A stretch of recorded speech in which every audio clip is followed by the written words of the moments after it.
En esta oportunidad voy a trabajar un tema que me parece de suma relevancia y que debería a todos, digamos, interesados no solamente en el derecho constitucional, sino de la política en general, precisamente reflexionar.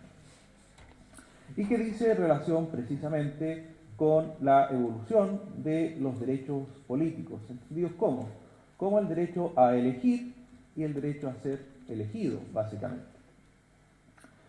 Las constituciones chilenas, desde 1833 hasta nuestros días, se han caracterizado por consagrar derechos constitucionales, remitiendo su reconocimiento y regulación, como ustedes bien saben, a la parte de nacionalidad y ciudadanía.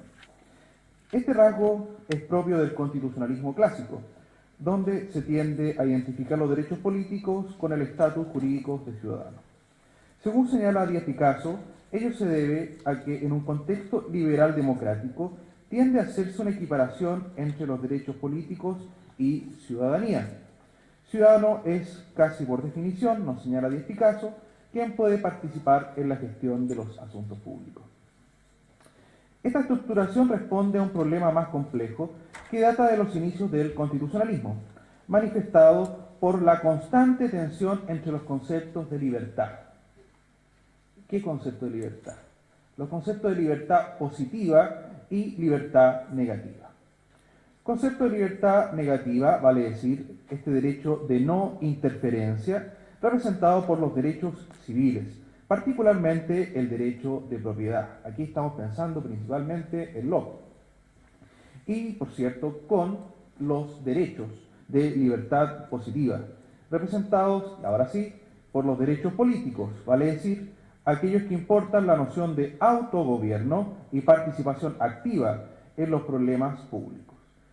Dicha tensión se presenta como una respuesta a los excesos cometidos durante la Revolución Francesa, particularmente durante la época del terror, y que llevó a los autores de la Restauración, como Constant, a catalogar las libertades positivas como libertades de los antiguos, solo practicables en la antigua Grecia, mas no en las sociedades más complejas, privilegiando, por tanto, libertades negativas propias del liberalismo clásico, las denominadas libertades de los modernos, entendidas como la no interferencia del Estado para con el individuo. Es por ello que durante las primeras décadas del siglo XIX, la libertad negativa tendrá gran desarrollo, como ustedes bien saben, a través del proceso de la codificación.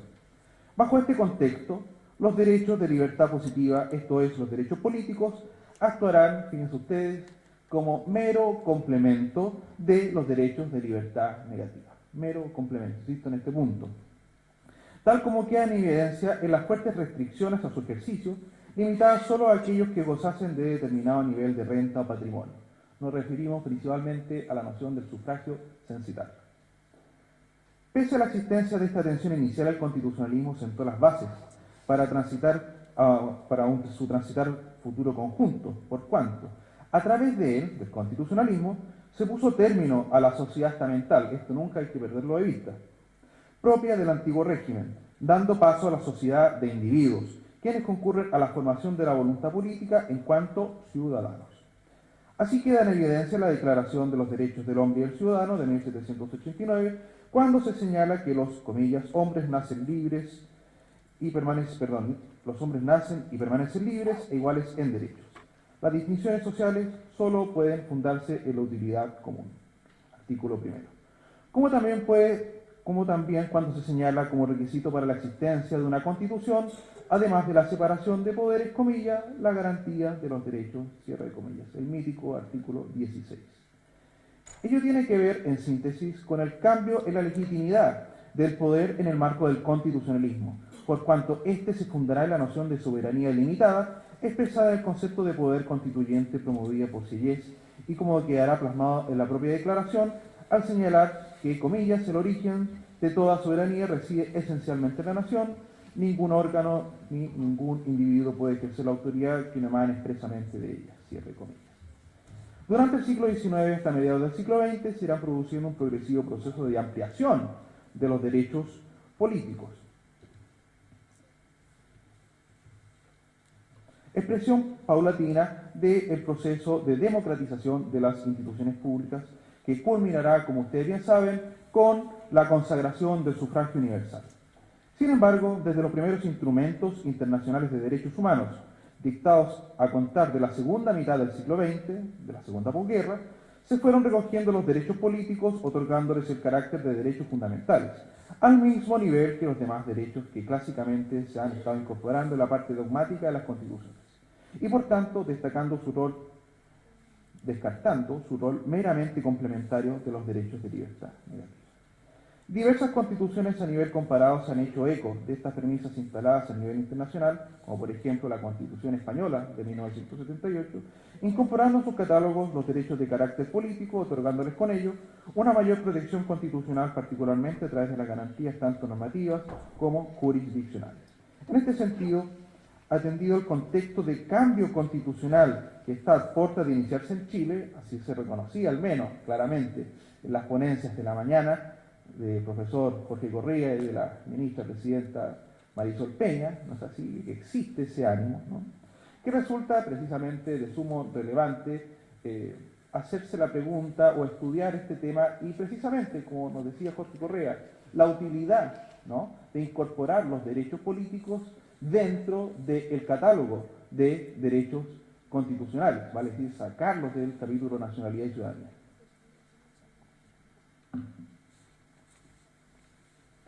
Para ello centraremos nuestro estudio en las constituciones del 33, del 25 y del 80, como, por cierto, de su reforma. Dejamos fuera de este estudio las constituciones dictadas con anterioridad a 1833, particularmente las dictadas durante 1818 y 1928 por tratarse de ensayos constitucionales dictados durante el periodo denominado Organización de la República, que alcanzaron a tener poco impacto práctico atendida su corta vigencia.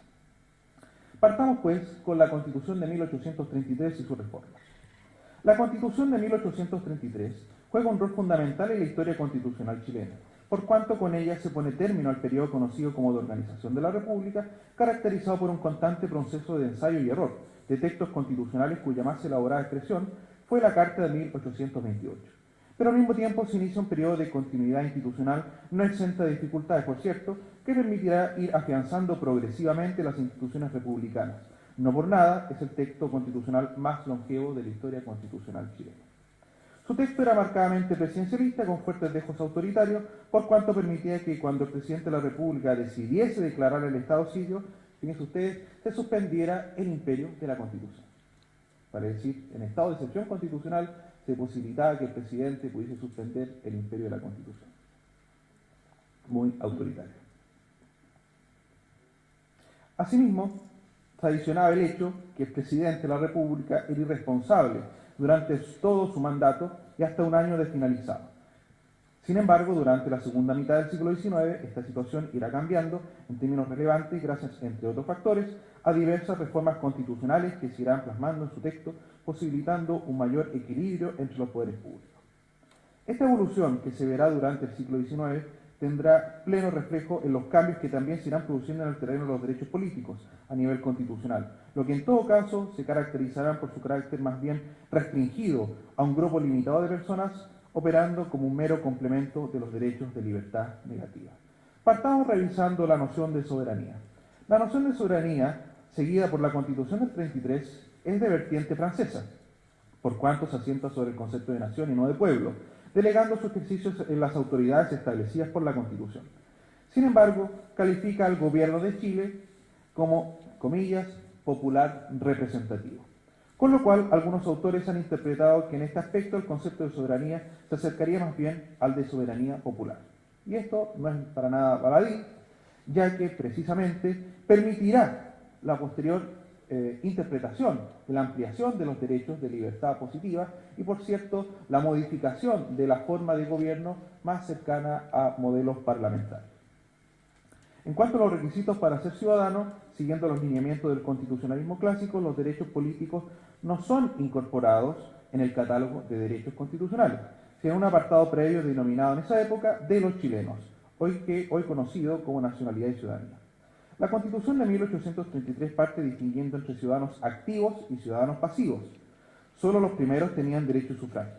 Respecto de ellos, los ciudadanos activos, se exigía ser chileno, haber cumplido 25 años de edad en caso de ser solteros 21 años de edad si fuesen casados.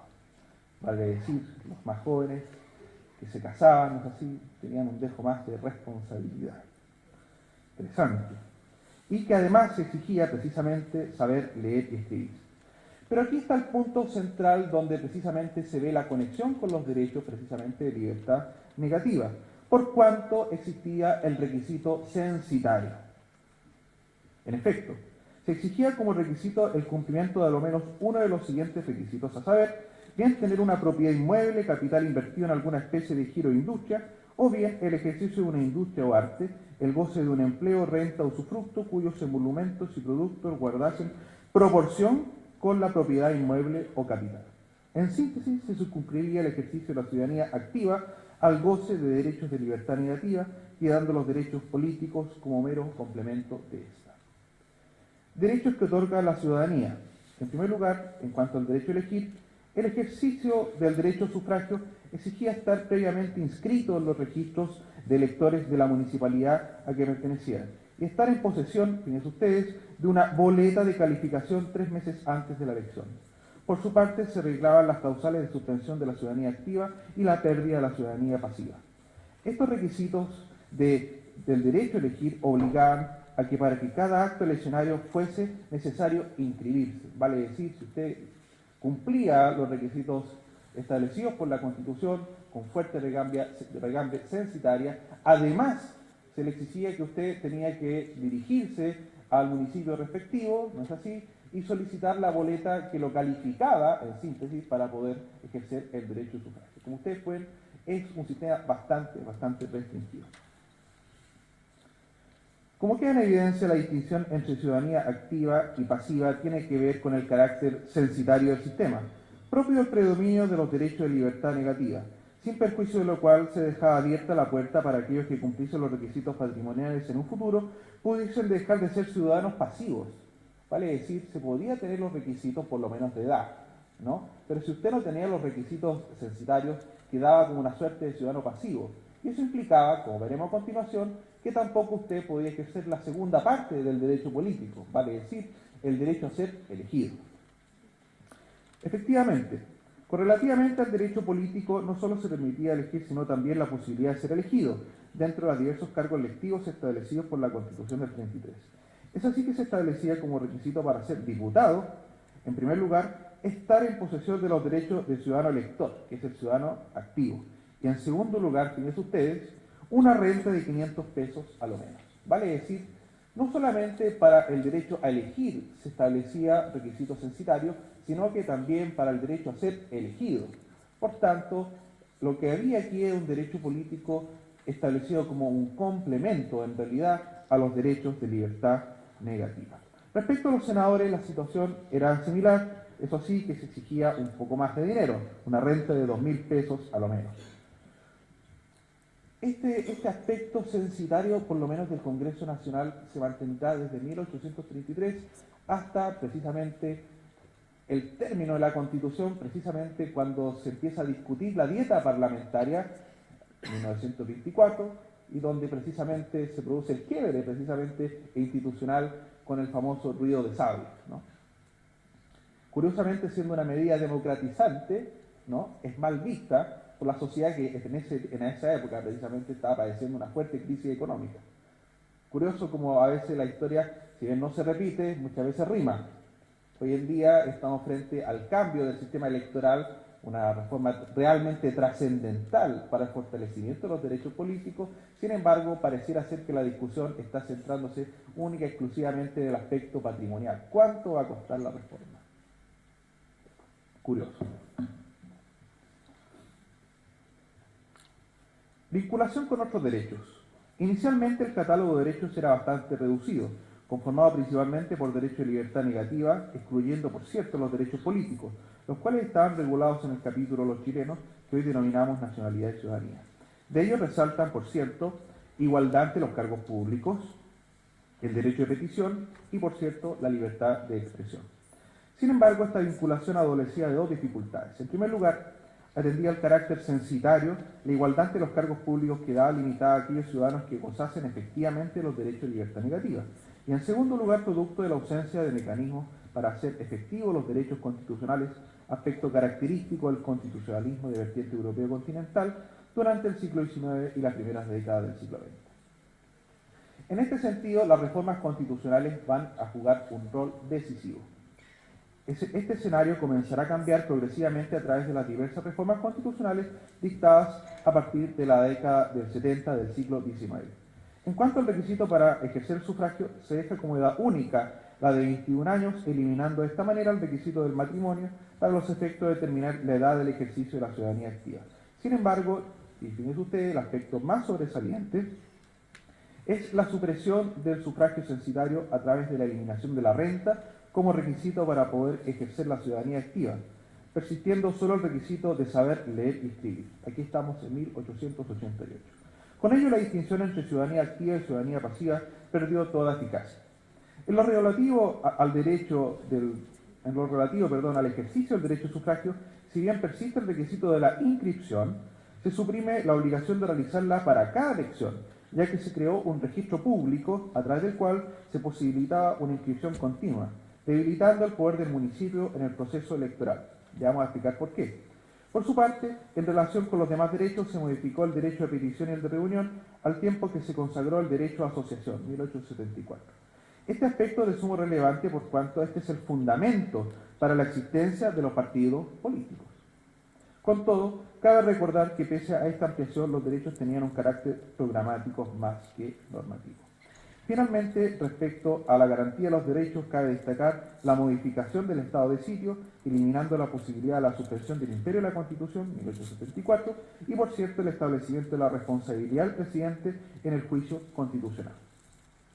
De esta manera, con las reformas iniciadas en la década del 70 del siglo XIX, se inicia un proceso de autonomía de los derechos políticos, donde empieza a mutar esta situación de complementariedad de los derechos de libertad negativa, y los derechos políticos, los derechos de libertad positiva, empiezan a tomar un rol, podríamos decir, mucho más autónomo respecto a los derechos de libertad negativa, concebido inicialmente como un simple complemento de ellos. Con todo, pese a estas importantes transformaciones, el ejercicio de los derechos políticos aún estaban fuertemente restringidos. En cuanto al derecho a elegir, todavía se trataba de un derecho masculino, limitado a aquellas personas que supiesen leer y escribir. Recuerden ustedes que la tasa de analfabetismo era extremadamente alta todavía a mediados del siglo XX. Por su parte, no existían órganos de control jurídico que permitiesen su tutela efectiva. En cuanto al derecho a ser elegido, persistía la necesidad de contar con determinada renta para poder optar a los cargos de diputado y senador. Igualmente, la ausencia de garantías jurídicas de este derecho producto de la preeminencia del Congreso Nacional en el proceso de calificación de las elecciones. Pasemos ahora a la Constitución del 25 y sus reformas. Una de las motivaciones principales de la Constitución de 1925 fue eliminar los supuestos normativos que posibilitaron la práctica parlamentaria de la forma de gobierno presidencial prevista por la Carta de 1833. Es así que, junto con persistir en la existencia de un régimen presidencial, estableció diversos mecanismos destinados a asegurar las prerrogativas constitucionales del Ejecutivo, pudiendo destacar por una parte el establecimiento de la incompatibilidad entre los cargos de ministro de Estado con los de senador y diputado, y por la otra la supresión de las denominadas leyes periódicas, con la aprobación automática del proyecto de ley de presupuesto presentado por el presidente de la República en caso de dilación parlamentaria. En tal sentido, este contexto constitucional representa tantos aspectos de continuidad como de cambio, lo que también influyó en la estructuración de los derechos políticos que otorga la ciudadanía. Partamos con la noción nuevamente de soberanía. Persiste la consagración de una soberanía nacional, aunque en los mismos dejos interpretativos existentes en la Constitución precedente, por cuanto se establece que el gobierno, además de ser republicano, debía ser democrático representativo. Sin embargo, se añaden algunas modificaciones respecto a la forma jurídica del Estado, el que si bien sigue siendo unitario, en pos de avanzar hacia una mayor descentralización administrativa a través de la creación de las famosas asambleas provinciales, órganos asesores de la administración provincial presididas por el intendente. Requisitos para ser ciudadano.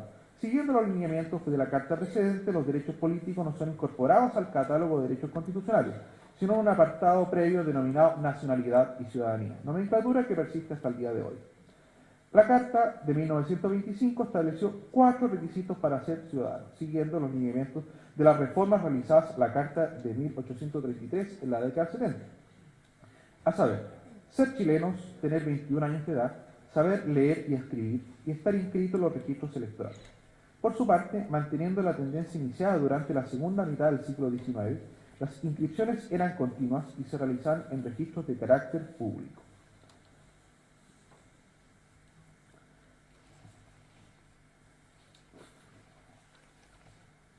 Derechos que otorga la ciudadanía. Como ustedes saben, nosotros hemos dividido esta parte, el derecho a elegir y el derecho a ser elegido. En cuanto al derecho a elegir, se establece uno de los requisitos esenciales para el legítimo ejercicio del derecho a sufragio, al establecerse que para las elecciones populares este debía ser secreto. Sin embargo, añade un mecanismo propio de la democracia directa, nos referimos al plebiscito, aunque con un alcance bastante acotado, ya que se establecía como una facultad privativa del presidente de la República que podría ejercer en el evento que, habiendo vetado total o parcialmente un proyecto de reforma constitucional aprobado por el Congreso, y este además hubiese insistido con las 2/3 partes, podría decidir bien aprobar el proyecto o bien convocar a la ciudadanía a fin de que éste decidiera. Por tanto, si bien es cierto, se incorpora este nuevo mecanismo de democracia directa, lo cierto es que al final del día termina presentándose como una facultad, en realidad, del presidente de la República. Respecto al derecho a ser elegido, se introduce un importante cambio respecto del periodo anterior, por cuanto se suprime como requisito para ser senador o diputado, como les comentaba, ser poseedor de una renta determinada. Sin embargo, este cambio fue tan complejo que motivó todo un quiebre institucional, el famoso ruido de sable.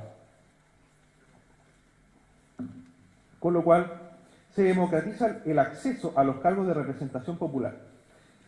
De esta manera, para ser parlamentario solo se exige ser ciudadano con derecho de sufragio y no haber sido condenado jamás a pena efectiva. Con todo, cabe señalar que se rebaja la edad para ser senador de 38 a 35 años cumplidos. Respecto al cargo de presidente de la República, se establece como requisito ser chileno, por jus solis, tener 35 años de edad y poseer las calidades necesarias para ser miembro de la Cámara de Diputados. Pero también cuando se crea una instancia de participación ciudadana, expresión de los deseos de una mayor descentralización administrativa dentro de la forma unitaria de Estado, denominada asambleas provinciales. Lamentablemente, las asambleas provinciales nunca llegaron a existir, producto que nunca se dictó la ley especial para poder dar su funcionamiento.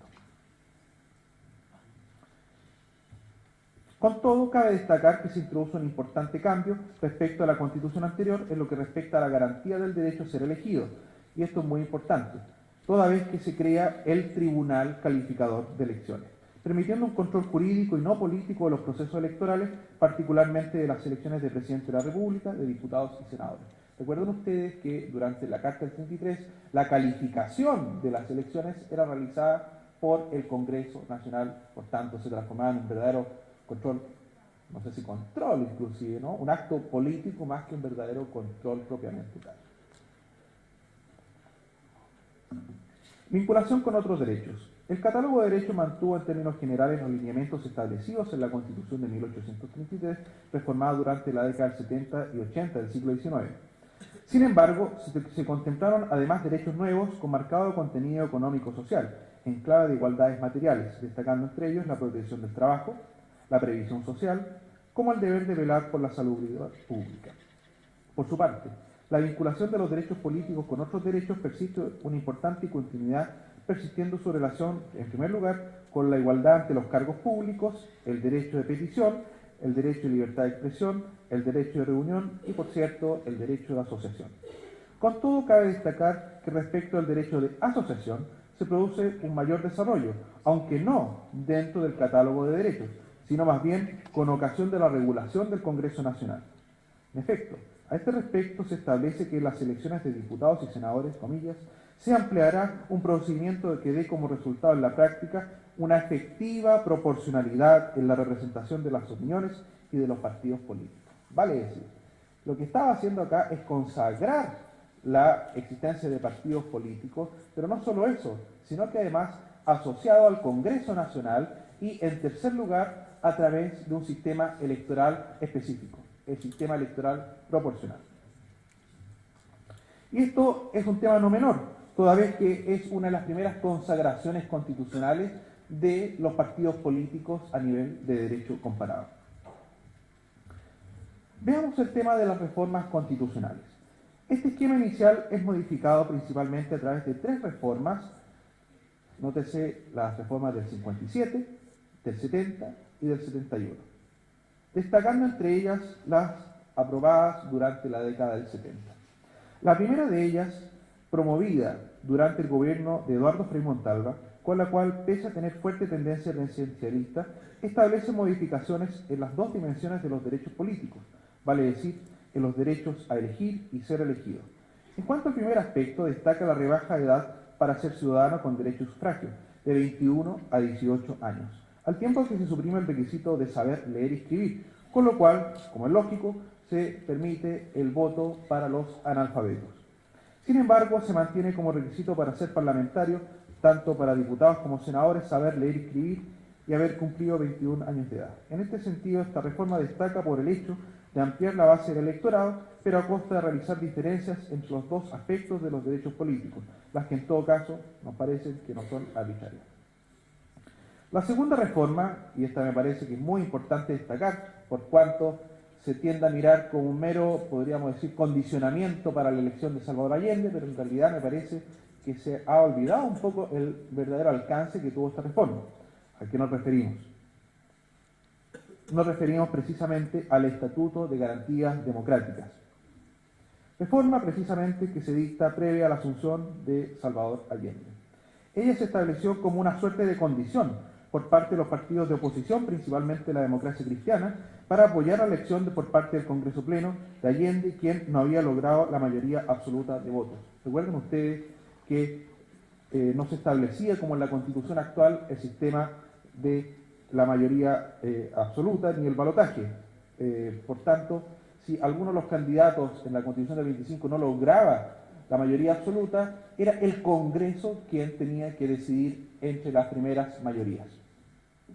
Pese a estar teñida por una fuerte desconfianza al gobierno que asumiría esta reforma constitucional, importa un gran fortalecimiento de los derechos de libertad positiva, representados por los derechos políticos. Por de pronto, porque se consagra, fíjense ustedes, esto es muy importante, porque ya encontramos precedentes en el constitucionalismo chileno. En primer lugar, porque por primera vez se consagra en el constitucionalismo chileno la expresión derechos políticos. Primera vez que aparece esta palabra, derechos políticos. Pero no en cualquier lugar, aparece en el catálogo de derechos constitucionales. Vale decir, ya existe un antecedente en el constitucionalismo chileno donde esto ya ha sido reglamentado. En efecto, se dispuso que, comillas, la Constitución asegura a todos los ciudadanos el libre ejercicio de los derechos políticos dentro del sistema democrático y republicano. Todos los chilenos pueden, facultad, agruparse libremente en partidos políticos a los que se les reconoce la calidad de personas jurídicas de derecho público y cuyos objetivos son concurrir de manera democrática a determinar la política nacional. Cierro de comillas. Asimismo, se regula diversos aspectos relativos a los partidos políticos, expresión del derecho de asociación. Destaca, eso sí, como estos se regulan tanto como libertad negativa, de manera tal de resguardar la no interferencia del Estado en la organización interna de los partidos, pero también como libertad positiva, de manera de garantizar su participación en el poder público. Y esto es bien interesante. Si ustedes se fijan, en el siglo XIX existe una fuerte tensión entre los conceptos de libertad positiva y libertad negativa. Pero fíjense ustedes, con la reforma del año 71 del Estatuto de Garantías Democráticas, esta tensión finalmente, producto del fuerte proceso democratizador, se logra precisamente conciliar. Y si ustedes miran esto, ¿dónde se concilia? En los partidos políticos. Por una parte, son derechos de libertad positiva, de participación, de autogobierno, de representación, de democracia representativa, pero por otro lado, a los partidos políticos se les resguarda su espacio de autonomía, por tanto, de libertad negativa, de no interferencia por parte del Estado.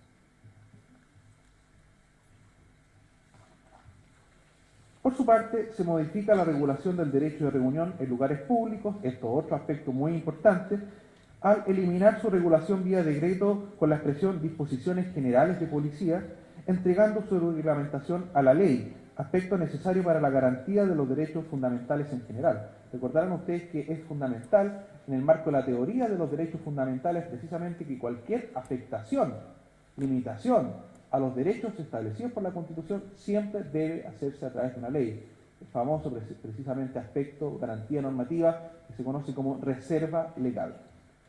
Bueno, la Constitución del 80 vuelve al sistema antiguo, y precisamente respecto al derecho de reunión en espacios públicos, no es el único derecho precisamente el cual no tiene reserva legal, sino que se entrega su reglamentación al Ejecutivo. Destaca también por consagrar por primera vez en la historia constitucional chilena otro aspecto muy importante, no solamente consagrar los derechos políticos, sino que también, fíjense ustedes, el derecho general de participación. El derecho general de participación. En efecto, disponía que el derecho a participar activamente en la vida social, cultural, cívica, política y económica, con el objeto de lograr el pleno desarrollo de la persona humana y su incorporación efectiva a la comunidad nacional. Al respecto, encarga al Estado el deber de remover los obstáculos que limiten en el hecho la libertad e igualdad de las personas y grupos y garantizará y promoverá su acceso a todos los niveles de la educación y la cultura y a los servicios necesarios para conseguir esos objetivos, a través de los sistemas e instituciones que señale la ley.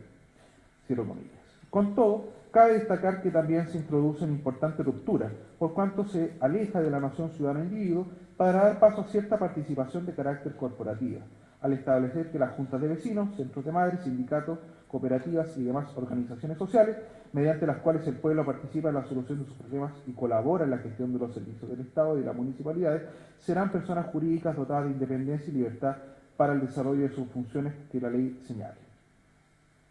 Conclusión de este apartado. En síntesis, puede apreciarse una importante continuidad entre las reformas acaecidas en la década de 1870 con la Carta de 1925 en materia de derechos políticos, donde es posible apreciar un continuo desarrollo de este derecho en que cada vez va logrando un mayor grado de autonomía.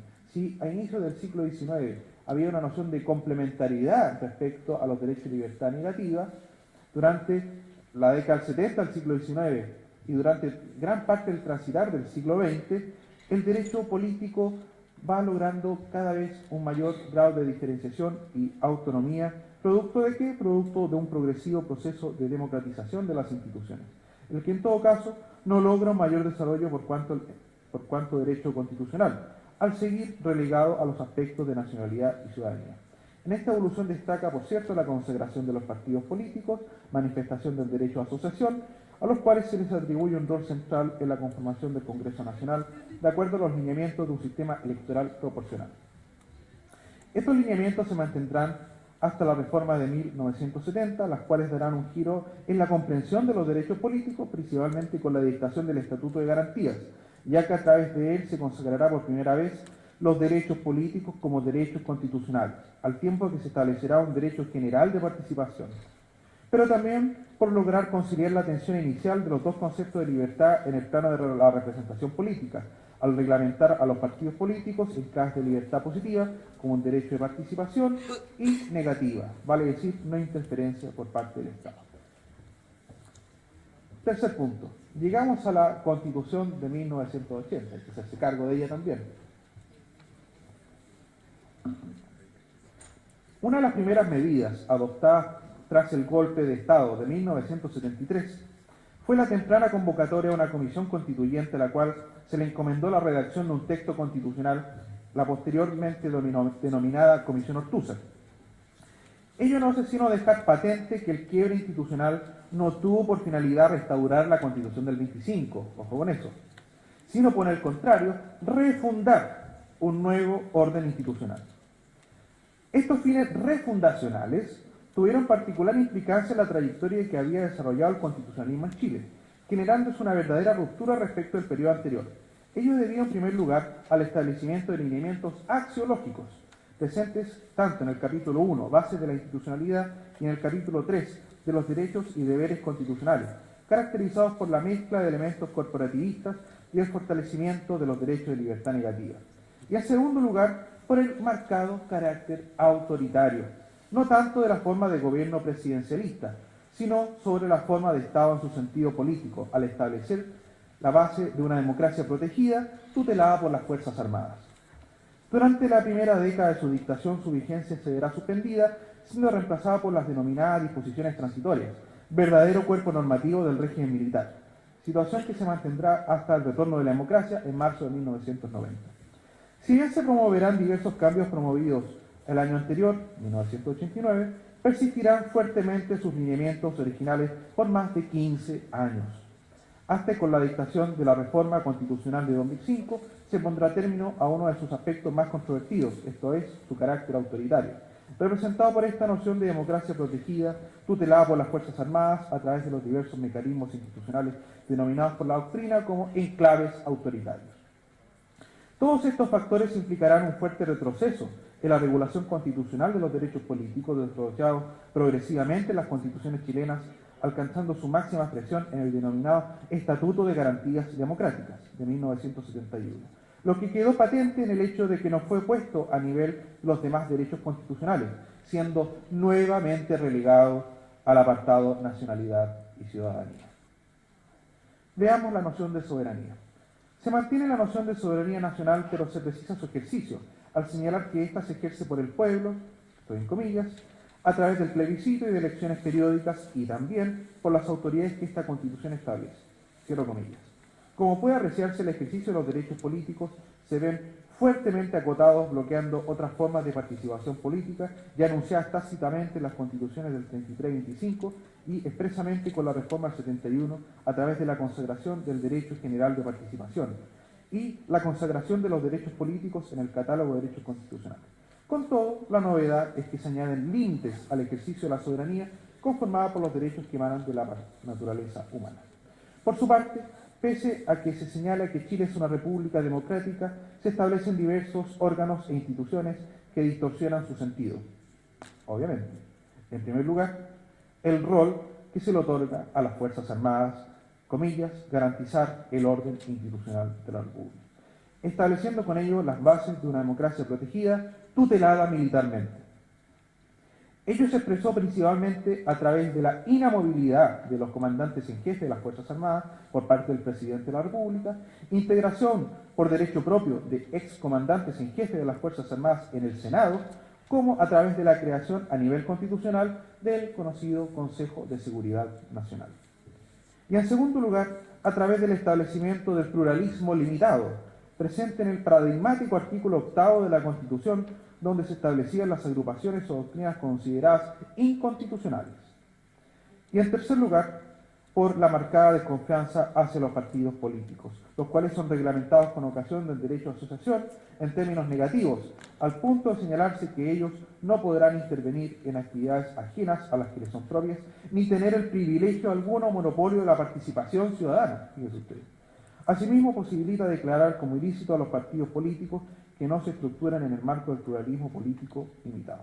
Como recordaba precisamente muy bien el profesor Correa, Jorge Correa, existe un temor fuerte por parte de los constituyentes del 80 hacia la democracia representativa y, por cierto, al ejercicio de los derechos políticos. Requisitos para ser ciudadano. Se mantiene los lineamientos de las constituciones precedentes al establecer como requisito ser ciudadano, tener 18 años de edad, aunque se añade como requisito no haber sido condenado a pena fictiva. Derechos que otorga la ciudadanía. Se precisan los derechos que otorga la ciudadanía de forma expresa, esto es, el derecho a elegir, derecho a sufragio, y al derecho a ser elegido, optar a cargos de elección popular. Derecho a elegir. En cuanto al derecho a sufragio, se añade su carácter secreto, al carácter secreto, ese carácter que ya había sido establecido por la Carta del 25, el ser personal, igualitario y, por cierto, obligatorio. Derecho de deber, como bien decía su compañero hace unos instantes. Destaca, eso sí, el hecho de que se posibilita su ejercicio a los extranjeros. Este es un aspecto novedoso, bajo ciertos requisitos en las elecciones señaladas en la respectiva ley. Asimismo, se mantiene el derecho a participar en plebiscito, aunque en similares circunstancias a las previstas por la Constitución de 1925. Derecho a ser elegido. Destaca el establecimiento a nivel constitucional de un sistema electoral público, cuya regulación se delega a una ley orgánica constitucional a la cual se encomienda su organización y funcionamiento, pero como también la reglamentación de los procesos electorales y plebiscitarios. Por su parte, se establece como garantía la plena igualdad entre los independientes y los miembros de los partidos políticos, tanto en la presentación de candidatos como en la participación de los procesos señalados.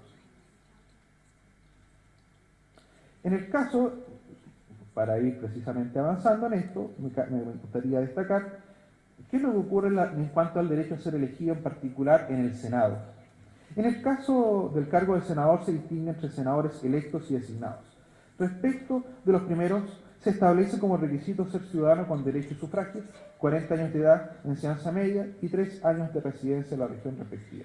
Pero conjuntamente con ello, el derecho a ser elegido, dimensión de la libertad positiva de carácter individual, es reformulado bajo fórmulas corporativistas y autoritarias. Por de pronto se establecen senadores designados y vitalicios, entre los cuales destacan los excomandantes en jefe de las Fuerzas Armadas. A nivel regional, por su parte, se crea el Consejo Regional de Desarrollo, órgano consultivo del intendente, cuya finalidad, si bien es hacer efectiva la participación de la comunidad en el proceso económico, social y cultural de la región, se conforma, fíjense ustedes, por los gobernadores, por los representantes de las Fuerzas Armadas y por representantes de organismos públicos y privados. Vale decir, se va manteniendo una noción autoritaria y corporativista. Con todo, destaca el mantenimiento del Tribunal Calificador de Elecciones, al cual se le adiciona a la función de calificar las elecciones el conocer del escrutinio general, el conteo de los votos, de las elecciones presidenciales y parlamentarias, también de las reclamaciones que se suscitarán, la reclamación de los elegidos, como el conocimiento de los plebiscitos. A él se adiciona además la creación de los tribunales electorales regionales, cuya misión es conocer la calificación de las elecciones de carácter gremial y de las que tengan lugar en aquellos grupos intermedios que determine la ley. Vinculación con otros derechos. Persiste la relación de los derechos políticos con otros derechos constitucionales, aunque con algunas particularidades ya impresas en base de la institucionalidad. Por su parte, producto que solo respecto de algunos derechos se podrá invocar garantías jurisdiccionales, como la acción de protección, particularmente respecto a los derechos de libertad negativa. En efecto, respecto de la igualdad ante los cargos públicos, se mantiene la redacción de las constituciones precedentes. Sin embargo, no se encuentra protegido por la garantía jurisdiccional representada por la acción de protección. Por su parte, respecto al derecho de reunión, se vuelve a la lógica de la Constitución del 25, previo a la reforma del 70. Sin perjuicio de aquello, se adiciona una novedad por cuanto se posibilita el recurso de protección. Respecto al derecho a petición, se establece el derecho a presentar peticiones a la autoridad sobre cualquier asunto de interés público o privado. Sin embargo, no se posibilita su garantía jurisdiccional a través de la acción de protección. Finalmente, se vincula a los partidos políticos directamente con el derecho de asociación, aunque en un sentido diametralmente opuesto al plasmado por la reforma del 70, en particular la del 71, de la Carta del 25, expresión de la desconfianza hacia los partidos políticos por parte de los constituyentes del 80. Por último, en materia de libertad de expresión, como ustedes bien recordarán, se establece la censura cinematográfica. Reformas constitucionales. La Constitución chilena es la carta fundamental más reformada de la historia constitucional chilena, pese a los altos quórum requeridos para su modificación. A juicio de Pablo Ruiz-Tagle, ella sigue siendo percibida como una constitución, como él denomina, gato pardo, ya que a pesar de todos los cambios que se han hecho, permanecen igual en sus rasgos dogmáticos principales y en sus principios neoliberales y autoritarios. Sin embargo, sin perjuicio de lo anterior, es posible destacar que las reformas han tendido a morigerar los rasgos autoritarios impresos en el texto constitucional, aunque no los que dicen relación con los aspectos de carácter axiológicos, impresos en base de la institucionalidad y en derechos y deberes constitucionales, siendo este último una de las principales falencias, atendida a la persistencia de una mirada desconfiada hacia las libertades positivas, las que se ven fuertemente delimitadas y reguladas. La primera de ellas, la primera de las reformas, fue la realizada en 1989, promovida por el régimen militar y aprobada por plebiscito, luego de fuertes negociaciones entre los partidarios del régimen y los partidos de oposición. En base de la institucionalidad se suprime el artículo 8º, que contemplaba un pluralismo de carácter limitado, el que en todo caso es reformulado y trasladado al derecho a asociación con ocasión de la regulación de los partidos políticos. Asimismo, se modifica el artículo 5º, añadiendo la expresión que permitiría introducir los tratados internacionales de derechos humanos bajo la lógica del bloque de constitucionalidad. Bueno, aspecto que la ministra Marcel Peña no estaba muy de acuerdo en realidad. En efecto, se añade la oración: es deber de los órganos del Estado respetar y promover tales derechos garantizados por esta Constitución, así como los tratados internacionales ratificados por Chile y que se encuentran vigentes. Posteriormente, en 1991, ya en plena gobierno democrático, se impulsa una importante reforma destinada a modificar el régimen de gobierno interior, con fuerte tendencia corporativista y autoritaria, de manera de acercar a las reglas de la democracia representativa. De esta manera, el gobierno de la región queda radicado en el intendente y su administración en el denominado gobierno regional, conformado por el Consejo Regional y el intendente quien lo preside. Se le atribuye al Consejo, y esto es muy interesante, hacer efectiva la participación, esta vez de ciudadanos, no de gremios, ni de representantes de las Fuerzas Armadas, de ciudadanos. Por tanto, se vuelve nuevamente a la lógica de la democracia representativa. Por su parte, la administración local es entregada al alcalde y a los concejales, entregándole a este último la misión de hacer efectiva la participación de la comunidad local. Por su parte, se faculta al municipio como una proporción de ciudadanos realizar plebiscitos comunales, cuya regulación se entrega a una ley orgánica constitucional. Sin embargo, no será hasta el año 2005, esto es, luego de 15 años, no hay que olvidar esto, luego de 15 años de vigencia de la Constitución, donde se introducirán fuertes cambios que permitirán suprimir la casi totalidad de los denominados enclaves autoritarios. Por de pronto se suprime el carácter tutelar de las Fuerzas Armadas sobre la institucionalidad. Correlativamente, se elimina la inamovilidad de los comandantes en jefe de las Fuerzas Armadas, al tiempo que se debilita en términos relevantes el Consejo de Seguridad Nacional. Asimismo, se suprime la integración corporativista y autoritaria del Congreso, al eliminar la institución de los senadores designados y vitalicios. Pero conjuntamente con la supresión de estos enclaves autoritarios, se introducen normas que van en la dirección a fortalecer el rol de los partidos políticos en el juego democrático. En efecto, se establece que el reemplazo de los cargos vacantes de diputado y senador sea realizado por el partido político al que pertenecía el parlamentario que introdujo la vacante. En los años venideros, permanecerá esta tendencia a fortalecer los mecanismos de democracia representativa, tan debilitados por la Constitución del 80 en su versión original. Es así que en 2009 se introducirá la inscripción automática y el voto voluntario, al tiempo que se establecerá la elección directa por sufragio universal de los consejeros regionales. En el año 2010, por su parte, con ocasión del derecho a asociación, se establece que los partidos podrán realizar elecciones primarias para cargos de elección popular, cuyo resultado será vinculante para las colectividades. Finalmente, este año, 2014, se amplía el derecho a elegir a los chilenos que se encuentren en el extranjero. Conclusiones de todo esto que les he conversado. Puede apreciarse la persistencia de una fuerte tensión entre los derechos de libertad negativa y libertad positiva. Tensión que es posible apreciar por la convivencia de los derechos de libertad negativa con regímenes autoritarios. Fíjense ustedes, la convivencia de los derechos de libertad negativa con los regímenes autoritarios. Bien durante los gobiernos de los decenios, bajo la Constitución de 1833, como durante la vigencia de las disposiciones transitorias en la Carta de 1980 y durante los primeros 15 años de democracia protegida por las Fuerzas Armadas.